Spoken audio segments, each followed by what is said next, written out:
Hello tankers and tankettes! Time for a bit more War Thunder. It's been a little while since the last video and there have been a few changes. The accounts were, well, you see there a note that it was wiped again on the 2nd, which is as I'm recording this yesterday, but you're getting ×3 experience per battle, so you ought to be able to go up fairly quickly. I'm just going to have a quick look at the tech trees to see if anything's changed, because this is literally the first time I've been on. I was hoping to record some last week, and in between the amount of time it took to update the game, because War Thunder always takes a long time for me to update, and just being busy with other things, I just didn't have a chance. So this is the first day I've had in about a week and a half, because I've been meaning to do a video for that long, just not really had the chance. Where I've actually been able to get on the test server again. So it looks like there's not really anything new, but as you can see that the tech trees here. One interesting thing I did notice was that you researched the Tiger directly from the Panzer III, which seems a bit, I don't know, but there it is, and I don't think there's anything especially on the Russian tree that made me no, not really. So we're just going to jump into a couple of battles, see if there's any major changes. I've heard there have been one or two. Fire extinguishers are now a thing. I think it's something that was mentioned to me in the comments of one of my videos. And that there's a new map as well. So we'll just skip ahead to the actual battle.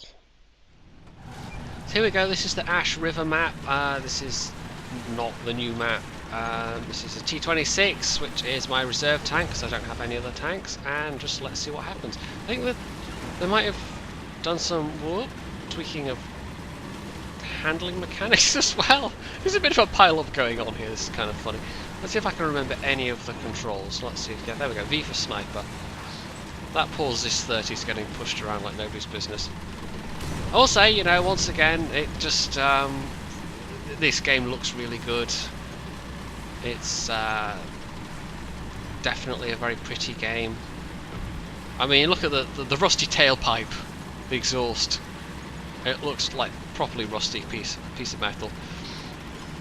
Yeah, we'll just find some things to shoot, I guess. We're kind of heading vaguely northwards. The other tank I've got in my garage is actually that thing, the Panzer 1C, but that's got Panzer 2C rather. I keep making that mistake because, yeah, well, you know why. I'm used to the other one, but the gun on that thing is pretty terrible against other tanks, and there aren't really planes to shoot at the moment, so yeah. I'm just looking for enemies. I'm probably not going to last very long, but I can at least spawn a couple of times in with this tank. Now that looks like it might be something over there. BT7.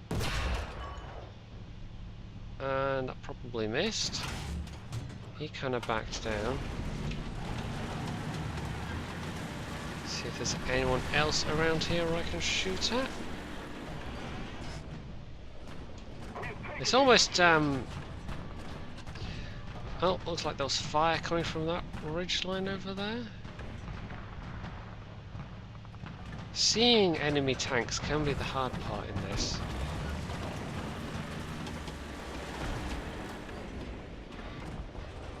Yeah. There's definitely something up there because there's trees and things obscuring the way. Of course, this is, you know, basically what happened in real life was ambushes and things worked because the tank commanders were able to basically conceal their tanks, and you could set up rather effective ambushes because you'd be firing at an enemy and they'd know the vague direction where the fire was coming from, but they wouldn't know, you know, how many tanks, especially. They wouldn't know exactly where. So yeah, got some quite famous ambushes happened that way. Let's see if we can hit this Panzer 1C. I'm doing a great job so far. Am I at least hitting him, or is my shell missing? It's hard to tell. When you're in sniper view, the shell trail looks a bit wonky as well, but it might just be a placeholder. Oh, there we go, a hit. Let's back up.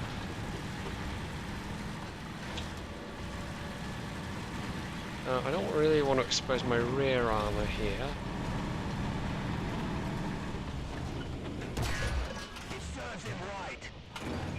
Yeah, he's facing... Oh, he's gone behind that rock. Okay.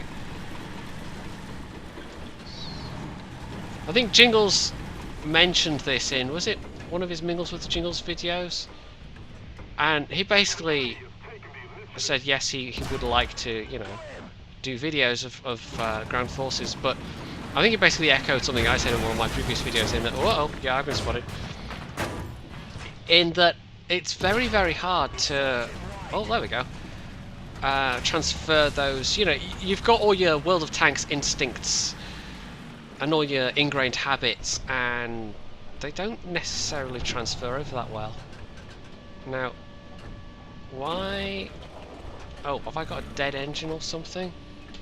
Let's see if I can't repair that. Can I? I don't know, I seem to be kind of stuck. Which is not so good. My gun's still functional, turret's still fine, it's just I can't move. No! That is not doing anything, so I'm just kind of waiting to die at the moment. So we'll just have a look around. I'm not quite sure what the smoke means. If it means anything at all. No. Well, I've managed one kill. I'm happy, you guys. I've managed one kill. I can't move, but you know, I've managed a kill. Yeah, if it's something you can repair, it should flash up on screen and say, press F8 to repair, and it isn't, so I don't appear to be able to repair that. Yeah, we might skip ahead here and just... I'm going to be spotted and blown up sooner rather than later, and then I'll be able to go back in the garage and respawn again. Or else we'll win, because we do seem to be winning at the moment. Either way, it's a bit boring just sitting here watching me, so yeah, let's skip ahead. And there we go, we won, and I've got some research points to spend, so what should we... Oh, artillery support, yes. And then we'll spend some on extra ammo, and then fire prevention equipment. So there's the fire extinguisher. It's now a researchable piece of equipment. I actually got quite a lot of XP out of that one battle, clearly. Elevation, adjustment of fire. Elevation mechanism. Add-on armor. So when they say you have ×3 research points, they ain't kidding. So there's very little left to... parts! Repair parts and tools. So that's a thing. That's what you have to research now in order to actually get that... Yeah, so just one battle was almost enough for the T-28, and I've probably gotten most of the mods available. So you actually have to... You now just aren't able to mash a button and start repairing. That's something you have to research. So that is new, along with the fire extinguisher. That's now all mounted, which is fine. In fact, I think I've researched everything. So we'll do one more battle. Fingers crossed I get the new map, because I'm quite keen to see it. And then I'll be able to play in the T-28, which is so amazing and OP, you guys. Everyone loves the T-28, right? Yeah, sure. Well, this appears to be a new map. I don't recognise this. Jungle. So this should be interesting. It's hard to tell just when you're in the loading screen how many capture points are going to be on a given map. It doesn't really tell you, but okay, we'll soon see, I guess. So I can take a new kind of ammo, apparently. Not quite sure what the difference is between armor piercing high explosive with ballistic cap shell, or I can take AP, which has slightly worse muzzle velocity, but you can actually see the penetration values on the shells now, and I think this stuff has got better penetration, so we'll dump that if the sliders will work. There we go, and we'll take the AP and see how it goes. The other thing I haven't really looked at is the new user skins, which is a new thing. But well, there we go. So I've got my arty strike ability. I've got my fire equipment. Do I get 2 uses of that? Is that what that means? So I'd hit 7 to use that apparently.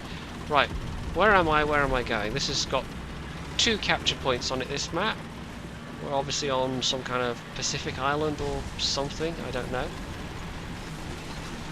But let's actually be a little more circumspect. Let's go slightly round the rear to this capture point and see if we can, I don't know, see if we can see any enemies sneaking around to try and capture it. And I've got my new ammunition, although I'm not quite sure if that's, there we go, now it's loaded. Sometimes if there's a shell loaded, it's kind of hard to tell if you've actually loaded a new one or not. And I quite like the I mean, hello inevitable comparisons with World of Tanks, but the way in World of Tanks that you can just pre-select what you want your next shell to be without necessarily changing the shell itself. There doesn't really seem to be a coherent system for doing that in this. Now this doesn't look like a terribly big map. That's, we know from World of Tanks that's not necessarily a bad thing. Big maps are just going to be ultimately more confusing, so big maps definitely require, I'm not going to say different game mechanics, but maybe different game modes, different team compositions. I can see why you wouldn't immediately rush to go for a big map when a smaller map is more. Is that a tank over there? It's hard to tell, right? That's a friendly there. I'm not getting a silhouette. I know they're over there. Let's try a shell anyway.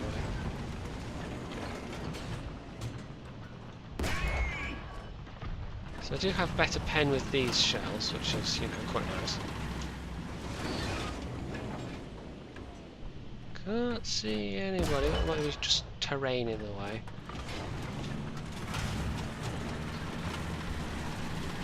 So let's get a bit forward and join my fellows over here.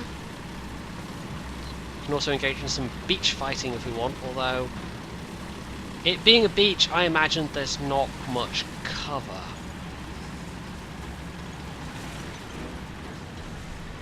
Try and get a little bit forward. That BT-7's actually been largely unmolested so far. Oh, there's actually, yeah, just saw those traces disappear, but it looks like they might be trying to come round from behind us, basically. There's also some AI ships in this one, it looks like. I've put myself in a very awkward position here. Can I actually get back up here? That's going to be quicker than reversing, because this thing does not reverse particularly quickly. Yeah, there we go. There are indeed things on the beach, so let us head that a ways.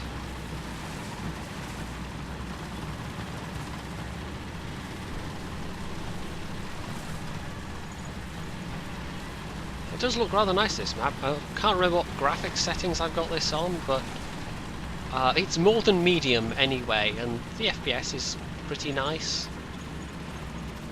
It's fairly well optimised, the lighting system's pretty good in this. But Gaijin have always had the advantage over Wargaming. Wow.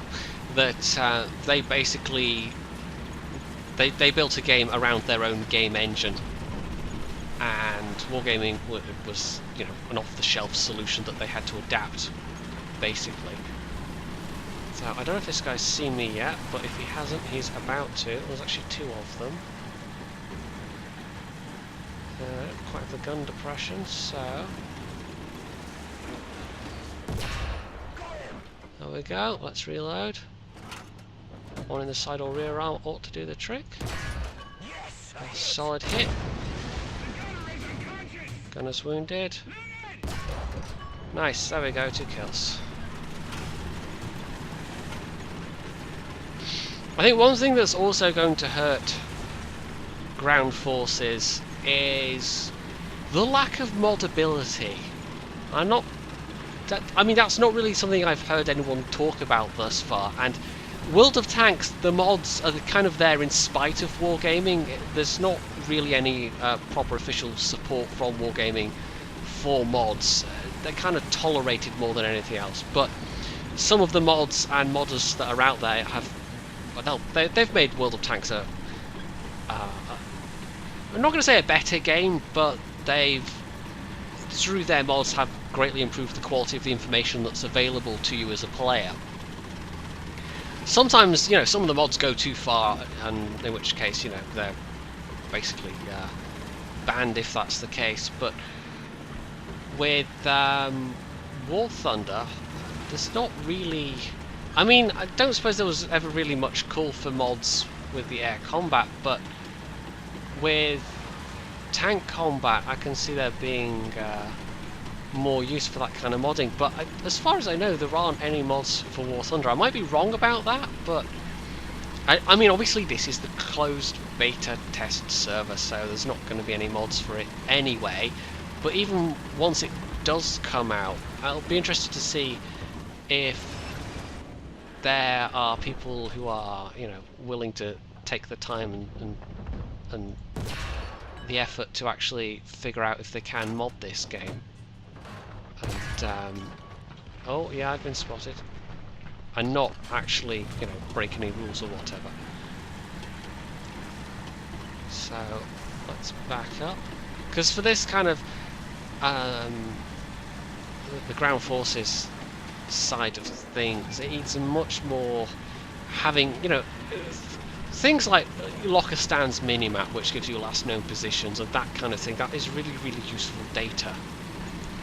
Whereas this year, having to kind of really pay attention for tiny blips on your not very big minimap, and it's not too good at the moment in terms of the amount of information you get and the way it's presented. And if you're like me and you have difficulty remembering, you know, that kind of information that's only flashed up for a short amount of time, then that doesn't help me any. The relative paucity of information that's available. Also, I just wish I could make the damn mini-map bigger, because it's so small at the moment. It's not like I don't have enough real estate on my screen. Oh, there we go, we've won. Hostile team has lost all vehicles. And I managed 2 kills that time, so that wasn't terrible. And we got to see the new map. We'll have one more go in the Panzer II-C on the German side. Actually, no, in fact, screw it, we'll stick with the Russians. We'll try out the T-28, because I will have unlocked the T-28 by winning this battle as well. And we'll see how that's like. Just before we move into battle, I want to show you another new thing, which is purely cosmetic, but I think is pretty nice. It's in the... Well, we've already... I think I noted in a previous video, and I think I've mentioned already in this video, that there are such things as user skins, but they've also implemented basically being able to customize the standard camouflage, basically. So you can adjust what condition it's in, you can make it look like it's literally just been painted on, or you can make it look like, you know, wow, look at that. That's a tank that looks like it's been through the wars. You can change the scale, which will obviously change a bit how it looks on the tank. I mean, that's kind of broad blocks of colour, whereas if I put the scale right down, it looks a little bit strange in places, but it's still not terrible. That's a nice touch. And you can also change the rotation, so you can yeah, you can, oh, didn't mean to do that. You can fiddle around with to your heart's content. Not every tank has camo yet, I think, but the ones that do, I mean, they look all right. And yeah, it's just another, like I said, purely cosmetic, but it's a nice feature. So let's go back and hit that battle button one last time.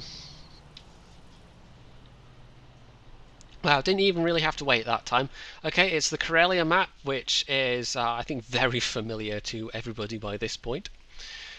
and we'll see how the T28 fares. I've gone from a 45mm gun to a 76mm gun, but the 76mm gun on this is not particularly good. So we'll go with that first. We don't really want that much HE ammo, so we'll swap a bunch of that for some of the other and hit to battle. And I'm not sure if that's intentional, but my tank is in fact entirely yellow. So there we go. No, I don't know why that is. So here we go, this is the T28. I'm not convinced they've got the physics quite right yet. The way that skids round is a bit weird looking, to be honest. But otherwise it's a very nice model. The armour's pretty much garbage, but so was the armour on the T26, so nothing new there. I'm not used to the idea of being able to skid around in a T28. A T28, for crying out loud, yeah. So let's chug along this path here. And yeah, this actually doesn't feel at all slow. Of course it's... I don't know why it's yellow, I don't know. That's obviously because I've been fiddling with a custom camo thing, but yeah, I've just wandered straight out of a Beatles song, clearly. Now let's haul on the brakes there, and I think there might be a tree in the way of my shot, and also a little hill. Now was there another tank over there? I think there might have been. I've got to be careful at this point, because although the terrain in World of Tanks maps is really not terribly realistic, it's a lot more obvious kind of what terrain you can use to cover yourself from different directions. Whereas this, if nothing else, the forest cover looks and just works completely differently. Now that's a Panzer III out of E. That's, wow, this is actually quite a long loading. I've got a red pen marker there. Let's get forward. So far, there was 2 shells that damaged my tracks. Bear in mind, if I lose a track or something like that, I don't have the repair kit thing unlocked yet. Right, he's coming for me. It's also not really an option, I don't think, to track somebody in the same way that you can in World of Tanks, which is kind of interesting. Uh-oh, he's got access to my rear armour now, which is not so good. Let's see if I can't turn this sucker around. I seem to be sort of stuck for no apparent reason. Right, let's see if I can get his commander's hatch. No! Bounced off his commander's hatch. I don't quite know why I'm sort of stuck right now. Engine damaged, but it's still red, so it's still in the game. I'm having a difficult time turning, and I don't know why. I can go backwards at least. Anyway, I'm a mano with a T... well, I almost said another T28 there. It's not a T28, it's a Panzer III. Well, not really... we've both got pretty puny guns, though, so there's that. He has managed some damage, but he's basically had my flat sides and rear, so... Yeah, let's see if I can nail his commander. And I'm going to try keeping my armour slightly angled as well, see if that actually makes a difference.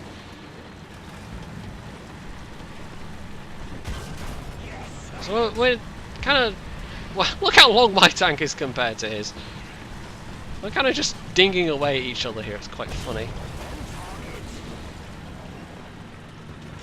Angle, angle! Oh, that's my engine, and I can't repair it, which is a bit of a pity. But I can still shoot him in the side of the turret, so that's alright then. I'm basically stuck here now until he finishes with me off, but at least now I have more than one tank in my garage, so I can just go to the T26.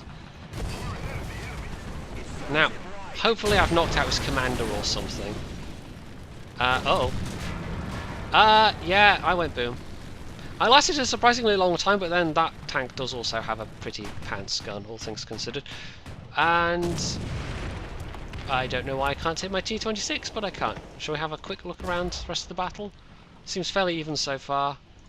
Hey, it's the Stug. It's the Stug that we're getting in World of Tanks. There's another T-28. I don't know if it gets any other gun options, because some tanks where there's only one model of the tank, it would be nice if maybe you had like an extra gun option, so there was an upgrade in that way. But for the most part, you only get one gun per tank in this, and if there was a model of the tank that had a different gun, it's generally in as a different model of the tank with that gun.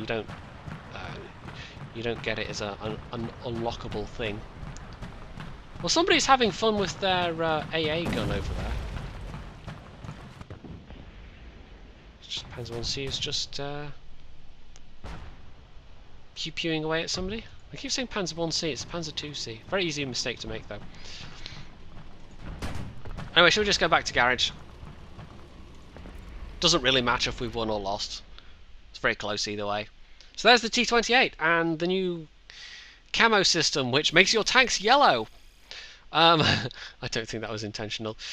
Yeah, so this was interesting. I might actually keep playing this after I've stopped recording, which is a first for me. Although I don't have that much of the window left at this point. I've got maybe half an hour or something, because I had to update it again today, the client, and like I said, it takes a while. So even though I started downloading it at like 10 AM this morning, it took till nearly 4 o'clock to actually finish, so it does take a while, unfortunately. For me, anyway, because my internet, as we all know, is delivered by pigeons. So there we go, look at the latest in War Thunder Ground Forces, some definite changes there, and yeah, I look forward to playing around a bit more with this and just seeing how it goes. So if you like this video, you can hit the like button below, you can leave a comment below, you can subscribe to my channel, and of course, as always, stay tuned for more.